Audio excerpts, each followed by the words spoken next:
Hi! Awesome day everyone! It's me again, Judilyn Suerte-Queteriano. For today's video, me and my members, we're going to discuss the Chapter 9, titled Improving a Classroom-Based Assessment Test. This chapter deals with providing practical and necessary ways for improving teacher develop the judgmental approach and the empirical approach. So, judgmental item improvement. Make use of human judgment and reviewing the items. Teacher's own review. Teachers should check or review the test or assessment task in order to avoid failure. It is advisable for teachers to take a second look of the assessment tools. There are 5 suggestions given by Paphan 2011 for the teachers to follow in exercising judgment. First, adherence to guidelines. When reviewing your items, be sure to familiar with general item writing guidelines. Use them to find and fix any violations of items writing principles. Second, the contribution to score-based inference. The reason we assess is to make valid score-based inferences of student knowledge and ability. As you review each item, consider whether the item does in fact contribute to the kind of inherent inference you desire to make about your students. Third, the accuracy of content.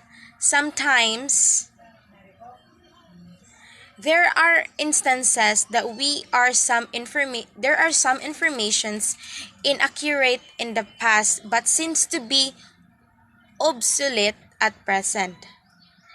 As teacher, this should be considered in reviewing the content of the classroom-based assessment tools. In the said instance, teachers should revisit the item and the K to correction. Fourth, absence of content gap. Review your test as a whole to ensure that important content is not overlooked. This is where your test blueprint will come in handy. Identify and priority standards and make sure your assessment content adequately covers those standards. The fifth is fairness. Fairness assessment items should be free of bias. They should not be favor one group nor discriminate against another. Be attentive to any potential bias so that you can eliminate them as much as you possibly can. Empirically based procedure. This process helps reviewers to focus on their own concern and find more defect related to their task and provide a method to analyze and evaluate the quality of requirements documents. It is also a way of gaining knowledge by means of direct and indirect observations or experience. Difficulty index. As items, difficulty index is obtained by calculating the p-value. P, which is the proportion of students answering the item correctly. So before we're going to compute, we have here a formula in getting the proportion of the students answering the item correctly. So in getting the difficulty index, we have the formula P equals R over T, where P is the difficulty index, R is the total number of students answering the item right, while T is the total number of students answering the item. So it will become P equals R divided by T. So we have here 2 illustrative samples. So in item 1, there were 45 students in the class. who responded to item 1 and 30 answered it correctly. So we use the formula P equals R divided by T. So P equals 30. 30 is the R, which is the total number of students answering the item right, divided by 45. 45 is the T, which is the total number of students answering the item. So 30 divided by 45 equals 0.67. So item 1 has a p-value of 0.67. 67% got the item right, while 33% missed it. So when you're going to convert 0.67 into percent, it will become 67%. And the rest, which is the 33, is the student who missed it. And we have also here the item 2. In the same class, only 10 responded correctly in item 2. So we use again the formula, which is P equals R divided by T. R equals 10 and divided by 45 is the T. So 10 divided by 45 equals 0.22. So item 2 has a p-value of 0.22. So out of 45, only 10 or 22% got the item right, while in 35 or 78 missed it. So for normative reference test between the two items, item 2 appears to be a much more difficult item since less than a fourth of the class only was able to respond correctly. While for criterion reference test, the class showed much better performance in item 1 than in item 2. It is a long way for many to master item 2. The p-value ranges from 0.0 to 1.0, which indicates from extremely very difficult, as no one got it correctly, to extremely very easy, as everyone got it correct. For binary choice items, there is a 50% probability of getting the item correct, simply by chance. For multiple choice items of 4 alternatives, the chance of obtaining a correct answers by guessing is only 25%. This is an advantage of using multiple choice questions over binary choice items. The probability of getting a high score by chance is reduced. Discrimination index. As earlier mentioned, the power of an item to discriminate between informed and uninformed groups or between more knowledgeable and less knowledgeable learners is shown using the item discrimination index. This is an example item statistics that can reveal useful information for improving an item. Basically, an item discrimination index shows the relationship between the student's performance in an item and his or her total performance in the test presented by the total score. So item total correlation is usually part of a package for item analysis.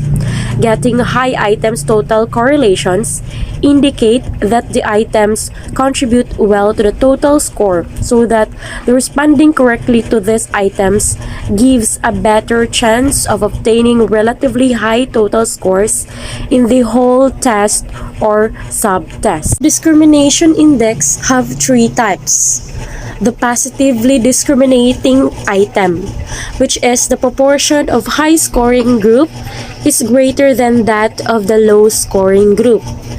Negatively discriminating item. It is the proportion of high scoring group is less than that of the low scoring group. Lastly, not discriminating. It is the proportion of high scoring group is equal to that of the low scoring group. Calculation of the discrimination index therefore requires obtaining the difference between the proportion of the high scoring group getting the item correctly and the proportion of the low-scoring group getting the item correctly using the simple formula. D equals RU over TU minus RL over TL, where D is the item discrimination index. RU is equals to the number of upper group getting the item correct, while the TU, it is the number of upper group, while RL, it is the number of lower group getting the item correct. TL equals the number of lower group. So we have here another formula which can bring about the same result.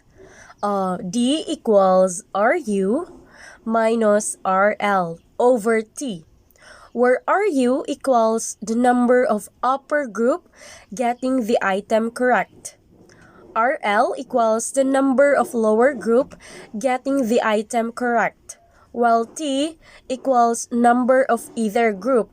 So it will become D equals RU minus RL divided by T.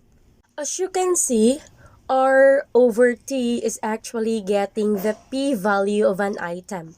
So to get D is to get the difference between the p-value involving the upper half and the p-value involving the lower half.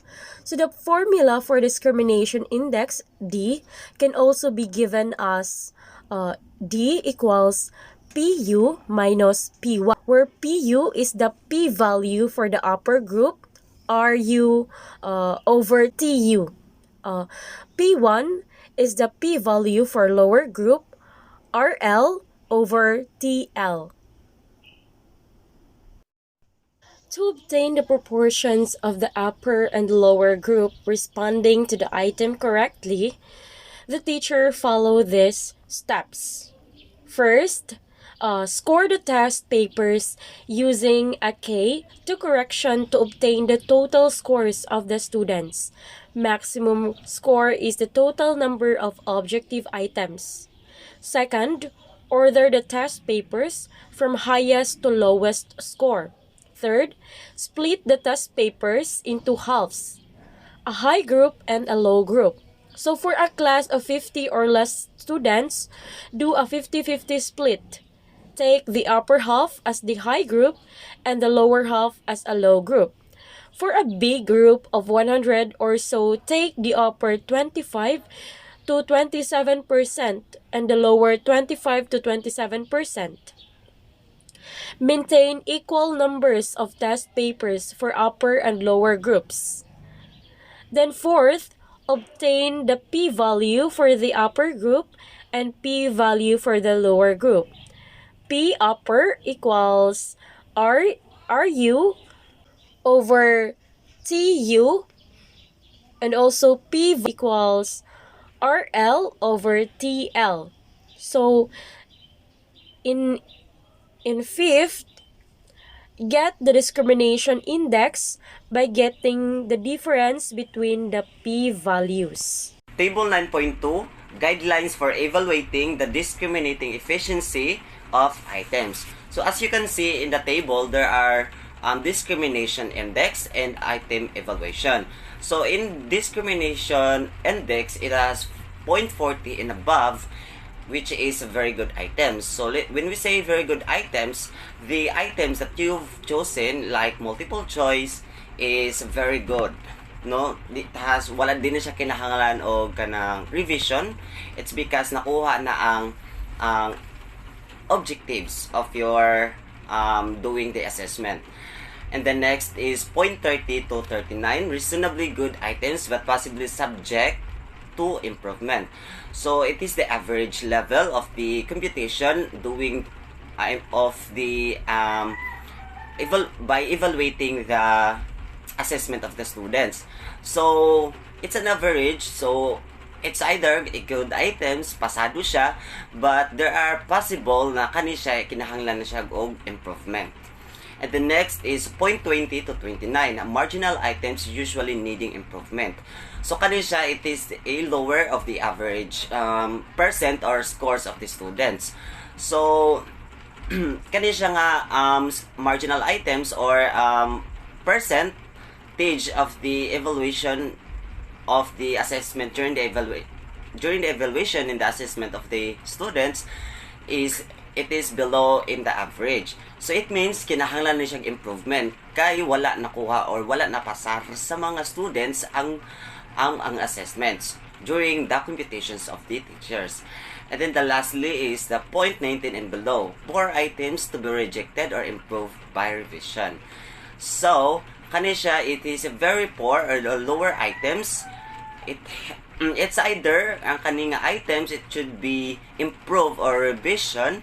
If dili na gani siya mada or makaya nga i-improve pa or i-revise ang items, so it should be rejected, magbuhat og bag-o nga items. And then items with negative discrimination indices, although significantly high, are subject right away to revision if not deletion. With multiple choice items, negative D is a forensic evidence of errors in item writing and suggestions the possibility of wrong K. More knowledgeable students selected a distractor, which is the correct answer, but it's not the K option. Second is the unclear problem in the STEM leading to more than one correct answer. Third is ambiguous distractors leading more informed students be divided in choosing the attractive options. And lastly is the implosive K option, which more informed students will not choose. So as you can see in the table, awareness of items writing guidelines can be provided cues on how to improve items bearing negative or non-significant discrimination indices. So next is destructive analysis, another empirical procedure to discover areas for item improvement utilizes an analysis of the distribution of responses across the distractors, especially when the difficulty index and discrimination index of the items seems to suggest its being candidate for revision. Distractor analysis becomes a useful follow-up. To illustrate this process, consider the frequency distribution of the responses of the upper group and the lower group across the alternative for 2 items. Separate counts are done for the upper and lower group who choose A, B, C, and D. The data is organized in the distractor analysis table. So as you can see, in the table 9.3 distractor analysis table, it has number or items, difficulty index or P, and the discrimination index or D.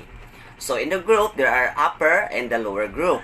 And there are alternatives A, B, C, and D. And then the OMET. So this is how to solve the difficulty index in the discrimination index. So as you can see in the item 1, there are number in the upper group 30 and the number of the lower group 30 in a total of 60. So how, and then in the options, it has A, B, and C, and the participants of the upper and the lower group, and a total of 60. And then, as you can see in the table, it has percentage. So how can you get that percentage? So here is the formula on how to get the difficulty index. So RU plus RL over T. So RU is the number in the upper group who answered the items correctly. RL is the number in the lower group who answered the item correctly. And the T is the lower, or I mean the number who tried to answer the item. Okay? So, as you can see, 22 plus 29 over 60 is equals to 0.52. So, to get that 0.52, first is solve the 0.22 divided by 60. So, the answer is 0.36. So, and then the 9, and then solve the 9 divided by 60. So the answer is 0.15. And then add the two add i-add nimo ang duha ka answers from 22 divided by 60 and the 9.6 divided by 60 is equals a 52%. So that's why, as you can see in the option A, and the lower is mo na siya ang 52%. Okay? So mo na siya ang 52%. The same procedure, the same procedure in the B, C, and D. If makuha na ginin nyo ang percentage, so you will add those percentage, all the percentage, and then put it in the percent of selection. And then how you in the interpretation, now comparing with the table, we can conclude that the item number 1 is moderate and very good item, hence we can select it. So as you can see, the result of the number 1 or the option number 1 is 0.52. So here in the indices of difficulty, or in the indices of difficulty and discrimination by Hopkins and Antis, there are index difficulty and discrimination, and the total solutions of the difficult or in that item 1 is 0.52. So as you can see, the result of the number 1 or the option number 1 is 0.52. So here in the indices of difficulty, or in the indices of difficulty and discrimination by Hopkins and Antis, there are index difficulty and discrimination, and the total solutions of the difficult or in that item 1 is 0.52. So as you can see, here is the 0.30 to 0.70 is the item 1. So in difficulty, it's moderate, and the discrimination is a very good item. So there's no need to revise or improve in these items because it's already a very good items. So next is how to solve the discrimination index. So the formula there is RU plus RL is over 1/2 T. So what do you mean by 1/2 T? So since we are ipangita naman nato ang 1/2 T, so atong isolve raan ni, it's either the upper and the lower group. So the RU is the number group who answered the items correctly. The RL is the number in the lower group who answered the item correctly, and the T is the number who tried the items. So as you can see in the formula there, 22 minus 9, no? Kay kuan naman ang gipangita, ang katunga naman lang sa total of 60. So it's either the upper group and the lower group over the 30. Kung kaning 30 diri mao ni siya ang it's either the lower group again in the lower group or the upper group, and a total of 0.433. So to solve that, first divide the 22 over 30. Divided by 30, yes. And the next is 0.9 divided by 22. And then, i-subtract nimo ang kada solutions of the 22 divided by 30 and the 0.9 divided by 30. So, ang answer is 0.433. So, to measure the indices of difficulty and discrimination in the discrimination index is 0.43. So, as you can see, the 0.433 is belong in the moderate and in the very good items. So, there's no need to improve or revise. It's because the each items is very good. So, lastly is the sensitivity to instruction index. The techniques earlier discussed make use of responses obtained from single administration of a test. The indices obtained for difficulty, discrimination, and option plausibility are seen as helpful statistics for item improvement of norm reference or summative test given after a period of instruction. Another empirical approach for reviewing test items is to infer how sensitive an item has been to instruction. This is referred to as sensitivity or instructive index, or SI, which is the sensitivity or to instruction, and it signifies a reference test which aim to determining if mastery learning has been attained after a designated or prescribed instructional period. So this is how you solve the sensitivity to instruction, or SI, if it's the p-value of the post-test is 0.80, okay, and while the pre-test is 0.10, thus SI or the total is 0.70. So follow this calculation. So post-test is 0.80, right?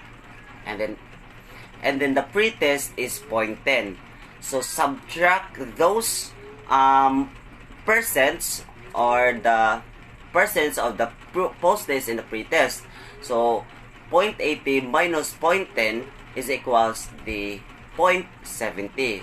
So the 0.70 mauna siya ang sensitivity to instructions. So sayang na kayo siya yung saan pag-solve on how to get the sensitivity to instruction from the post-test and the pre-test.